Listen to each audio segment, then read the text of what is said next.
भुजरिया कजली हरियाली, आस्था और वीरता का अमर पर्व। प्रिय भाइयों और बहनों, आज हम एक ऐसे लोक पर्व की चर्चा करने जा रहे हैं जो केवल खेतों में बोए गए कुछ दानों की हरियाली भर नहीं, बल्कि धरती माँ के प्रति कृतज्ञता, वर्षा के आशीर्वाद, नूतन फसल की मंगल कामना और इतिहास के पन्नों में दर्ज एक अमर वीरगाथा का संगम है। ये पर्व है भुजरिया। सावन मास के मध्य में जब रक्षाबंधन नजदीक आता है, कई क्षेत्रों में विशेषकर बुंदेलखंड और छत्तीसगढ़, मध्य प्रदेश और भी अन्य जगह महिलाएं और बालिकाएं छोटी छोटी बांस की टोकरियों में मिट्टी भरकर गेहूं या जौ के दाने बोती हैं। इन्हें सीधे खेत की मिट्टी में नहीं, बल्कि इन टोकरियों में बोने का विशेष कारण है। ये टोकरियां मानो धरती का एक छोटा सा अंश होती हैं, जिसे हम अपने घर में लाकर प्रेम से सींचते हैं। हर दिन इन दानों को जल दिया जाता है, जैसे कोई अपने बच्चे को संभालता है। कुछ ही दिनों में इन सूखे दानों से कोमल हरी कोपलें निकल आती हैं। ये हरियाली भुजरिया कहलाती है। सावन की पूर्णिमा के दिन ये पौधे लगभग 4 से 6 इंच लंबे हो जाते हैं। इस दिन घर घर में इनकी पूजा होती है। महिलाएं इन्हें रंगीन कपड़ों, फूलों और पवित्र गंगाजल से सजाती हैं। पूजा के बाद इन्हें परिवार, मित्रों और शुभचिंतकों को आशीर्वाद स्वरूप भेंट किया जाता है। अगले दिन भुजरिया विसर्जन का दिन आता है। गांव की गलियों से महिलाएं, बालिकाएं और बच्चे सिर पर सजी हुई टोकरियां रखकर, हाथों में पूजा की थाल और कलश लेकर, गीत गाते हुए नदी, तालाब या सरोवर की ओर बढ़ते हैं। कजली गीतों की मधुर धुन, पायल की झनकार और हरियाली की महक मिलकर एक अद्भुत वातावरण रच देती है। जल में विसर्जन का अर्थ है धरती माँ को लौटाकर धन्यवाद कहना और आने वाले समय में समृद्धि और खुशहाली की प्रार्थना करना।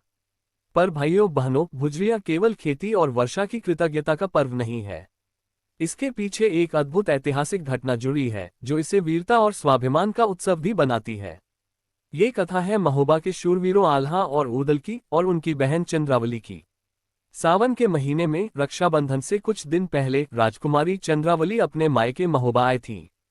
गांव की महिलाओं ने उनके स्वागत के लिए भुजरिया बोई थीं और सावन की पूर्णिमा बीतने के बाद विसर्जन का समय आया। उस दिन राजकुमारी अपनी सखियों और दासियों के साथ भुजरिया विसर्जन के लिए नगर से बाहर नदी किनारे जा रही थीं। सबके सिर पर हरी भरी टोकरियां थीं और होठों पर कजली गीत, कजरिया खेलन जो चली नदिया किनारे गूंज रहे थे। इसी समय दिल्ली के राजा पृथ्वीराज चौहान, जिन्होंने चंद्रावली की सुंदरता के चर्चे सुने थे, ने अपनी इच्छा पूरी करने के लिए धर्म और मर्यादा को त्याग दिया। वह सेना सहित महोबा पर चढ़ आया। उसका उद्देश्य था राजकुमारी का अपहरण। जैसे ही यह समाचार महोबा पहुंचा, आल्हा, ऊदल, लाखन, तालहन, सैयद और उनके ममेरे भाई उरई के राजा अभय ने तुरंत शस्त्र उठाए और कीरत ताल के किनारे पहुंचकर पृथ्वीराज की सेना को ललकारा। रणभेरी बजी, ढोल नगाड़ों की गड़गड़ाहट गूंजी, तलवारें चमकी और भाले आसमान चीरने लगे।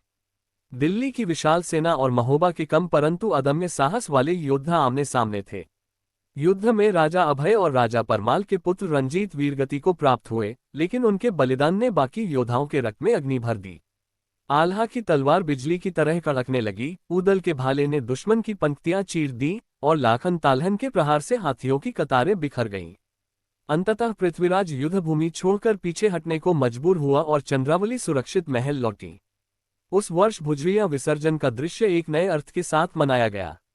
ये केवल हरियाली और फसल का पर्व नहीं रहा, यह विजय का पर्व बन गया।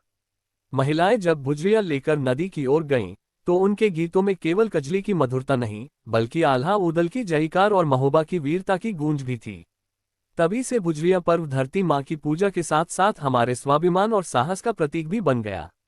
आज भी बुंदेलखंड और छत्तीसगढ़ और मध्य प्रदेश के कई गांवों में ये पर्व उसी उत्साह से मनाया जाता है। इस अवसर पर कई जगह लोग भुजरियों के गीत गाते हैं और लेंगी के साथ नाचते गाते हैं। भले ही शहरों में इसका स्वरूप बदल गया हो, लेकिन इसका संदेश आज भी उतना ही जीवंत है। प्रकृति का सम्मान करो, धरती का आभार मानो और अपने सम्मान व संस्कृति की रक्षा के लिए सदैव सजग रहो। भुजरिया के हरे पौधे हमें ये सिखाते हैं कि चाहे परिस्थिति कितनी भी कठिन हो, जीवन फिर से अंकुरित हो सकता है। तो भाइयों और बहनों, इस भुजरिया पर्व पर हम सब संकल्प लें कि हम अपनी धरती, अपनी संस्कृति और अपने सम्मान की रक्षा करेंगे। अपने खेतों में ही नहीं, अपने विचारों में भी हरियाली बोएंगे और अपने बच्चों को ये कथा सुनाएंगे, ताकि आने वाली पीढ़ियां जाने कि यह पर्व केवल अन्न की पूजा नहीं, बल्कि वीरता और आस्था का संगम है। अगर यह कथा आपके दिल को छू गई हो, तो कमेंट में बतलाइए। चैनल को सब्सक्राइब अवश्य कर दीजिए और अपने प्रियजनों तक जरूर पहुंचाएं, ताकि हमारी यह अमूल्य परंपरा हमेशा जीवित रहे। जय श्री राम।